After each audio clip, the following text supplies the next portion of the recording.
Well, it has been quite a year for our first guest. His highly anticipated album, Tickets to My Downfall, will be out this month on June 14th. He is like someone that we all just love so much.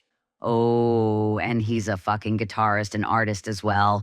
Please welcome someone I've been so excited to talk to, and my best friend, Papiaslann. I'm so excited for this chat with you, buddy. Thank you so much, so am I. Well, so let's go. Let's start this shit. I'm just too excited for that. How do you feel like working a lot at the moment? I mean, you are releasing many collaborations and music videos, and now you're here hanging out with me. Like, how does it feel? Honestly, as busy as it keeps me, I love it. I'm finally doing something I truly love and am passionate about as a job, and I couldn't be happier. And of course, I could never be mad about hanging out with you. Right, because, I was like literally about to throw this bottle at you if you wouldn't say that. But speaking of featurings, you are very close to Bella Piano, right? I am, yeah. So let me ask you something really important. Is Bella a good friend? Nah, Bella's great. She's one of my best friends. She really is. I'm so curious about a question that Podium sent me, so I'm just going to ask you now. Do you find that the environment in which you work is kind of toxic somehow? Because, we often watch a lot of gossips nowadays. How do you protect your mental health about it? I went into the industry with pretty thick skin due to shit from my past, but nothing could have prepared me for the magnitude of celebrity drama. It doesn't affect me as much as it would the average person, but I'm still a human being with feelings, so I have my own ways of coping with it. Oh, no, babe, don't worry. In this room, we can talk about more sensitive subjects. I see a lot of celebrities magazines saying that you were kicked out of your home at 16 because your father found weed in your room. Is that true? Oh, God, yeah, I was. I started smoking weed at that age, and being the dumbass teenager I was, I didn't hide it very well. So I'm out with my friends one day smoking said weed, and I left some of my weed at home. And when I come back home, high as a fucking kite, my dad had already snooped through my room and found my shit.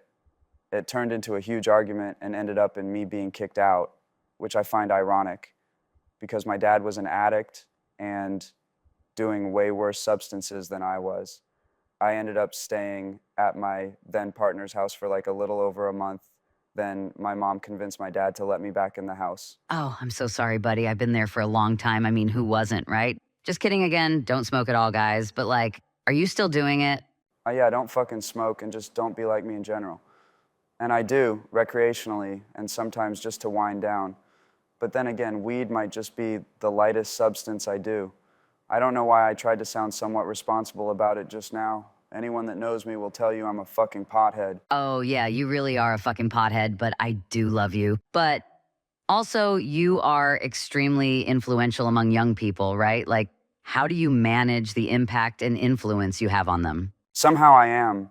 I don't know how that happened.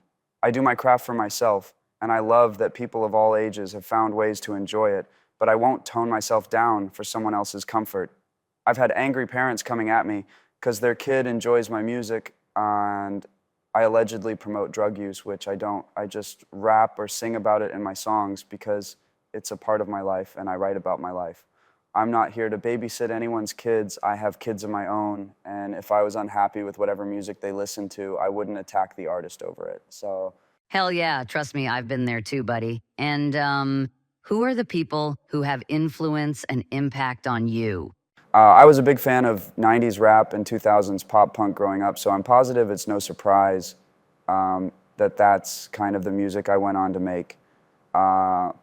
Everybody I've worked with has inspired me in one way or another as well, but my most recent influx of inspiration has come from Cleo Hanna.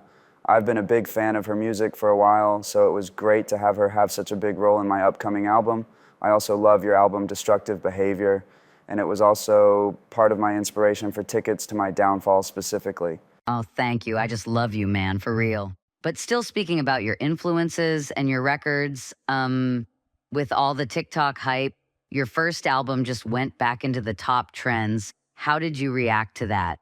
Obviously, you're one of the most followed people on TikTok and one of the first to go on the platform. I mean, you just was there when I was born. It's crazy to me because my previous albums didn't get as much reach as Tickets has, and that album isn't even out yet. It's funny how big my following is on there since I barely post. I usually just scroll mindlessly or stalk the videos under my songs. I think people probably do the same with my page. That's so cool. I mean, like, we all know you're very present on your social media. And, like, there's a question that often comes up when you are a big star. Are you the one who manages your accounts or your team? Because I need to confess, there was a moment I just went away from socials and then I was like, go ahead. I'm done with this shit. Now I'm the one who manages mine, by the way. I do have a team that manages things like public appearances, marketing and such, but on my personal social media, it's all me. I like to use it to connect with my audience, and it would feel really disingenuous if my social media interactions with them weren't even from me, but coming from my account. Oh, yeah, absolutely. And, like, do you have any assistants who lives in your home with you? Nah, only people living in my home is me, my husband, and our kids. If I didn't have a family, then maybe there would be, but I don't want a non-family member living in our family home. All right, we're going to play a little game. That's not exactly a game, but I just wanted to say that. Let's go. Tell me, what's the music you are listening to on repeat at the moment? Ooh, a game. Let's see, what I mainly listen to these days is the songs I'm working on and anything I've been working on for other artists. I pretty much live in the studio. Love that, and I can't wait to hear these songs. Now, what's the best music of all time for you? And don't laugh, I'm being serious. Literally anything from the 90s and 2000s. In my opinion, that was the golden age of music, and we seriously need to bring back whatever was in the air back then. Yeah, totally. Like, I love it too. I mean, who doesn't? And the perfect song to dance the night away for you is? Can't go wrong with Tail by Kazumi. Never fails to get me on my feet. Hell yeah, definitely a bop. And the last question of my little curious game is, what's the song you can't afford to listening to? Shit, I'll likely get flamed on Stan Twitter for this one, but that one new Camila Cabello song does not sit whatsoever. I don't even know the name of it, but you know which one I'm referring to. It's I Love It, and it's a banger. Now you shut up, Aslan, before I kick you out of this room. Anyways, you killed it. And I'm pretty sure you will kill the game with the release of your new album, Tickets to My Downfall, on June 14th. Like, what are the inspirations and the sounds that you wanted to experiment with this record? My very first record, an EP, Bloom, is a blend of rap and rock, since I love both genres and wanted to make that known from the get-go. So for Tickets, I went back and studied the rock elements of that record and had guidance from Cleo to make it what it is. The biggest difference from Tickets to my other work is that there's no rap in it, just rock, and obviously pop punk, as we saw in Bloody Valentine and Forget Me Too. And we all know we love that, right? You worked with Cleo for this album. How did she help you? What else she bring to this amazing project? She's the executive producer on the album, so she made most of the production decisions. She also helped guide me on how to actually make a full rock, pop, punk album. And of course, she featured on Forget Me Too and killed it. Oh, totally. I love her so fucking much. And like, do you usually work with the same people and producers for each record, or do you like to change it? I like to switch it up, especially since with every release, my audience grows and I have more people in my circle. I'll work with any talented individual that's willing to work with me. Like, for real, right? There's a lot of talented people around here. You will soon going back on tour. How do you feel about it? Oh, shit. I hope someone never asked me that. This will be my first ever headline tour, and I can't wait. When I'm on stage, it's like something comes over me, and I just have the time of my life up there. Rehearsals have been so much fun, too. I can't wait for the world to see what we've been cooking up. That's so iconic. Tell me, how do you create a tour? What are the steps for it? Like, not that I'm interested, but I'm certainly take notes, you know? First, you need to see where your music's played at the most. After that, it's all about booking venues, setting up dates, finding an opener or more, and promote the living shit out of your tour so people show up. Have you started, like, rehearsing for the tour? Oh, yeah, I've been rehearsing since April, which has been rather interesting with me filming Wicked, running Floor 13 Records, and making an album at the same time. Can you tell I can't just sit around and do nothing, like, ever? Oh, bitch, you got it. Well, Aslan, now I'm gonna give you some thirsty tweets and you're gonna read them all. Holy fuck, I'm so excited to see it. This should be real interesting. I would let Papiaslann tie me up in a dark dungeon and slap me as hard as he wants. Damn, starting off strong, that's weirdly flattering. My type is 6'5".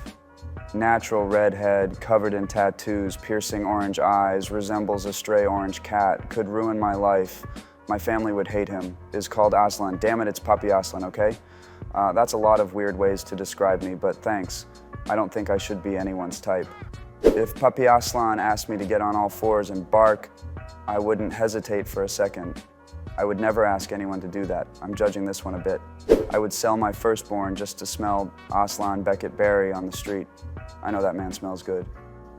I do smell good, but how do you know that? Love the dedication, though. My one goal in life is for Aslan to spit on me. You have some weird goals, Jesus.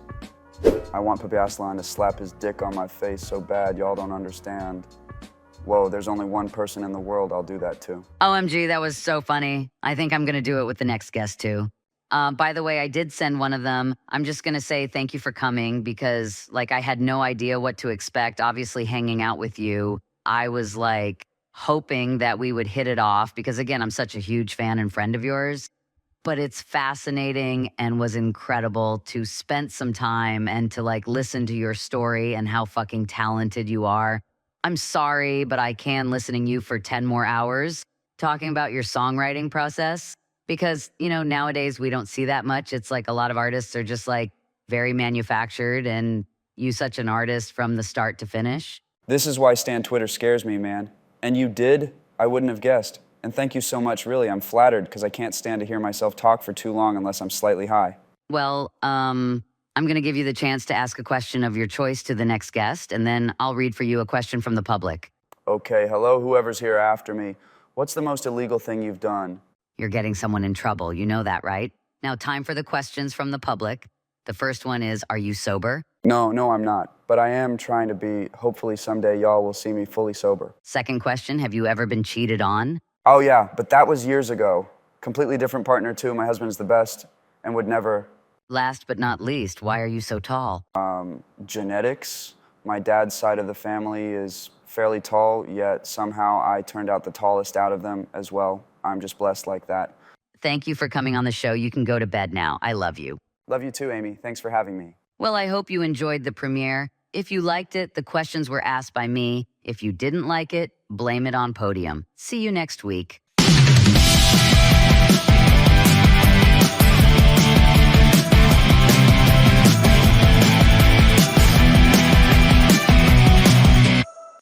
Where's my fucking phone?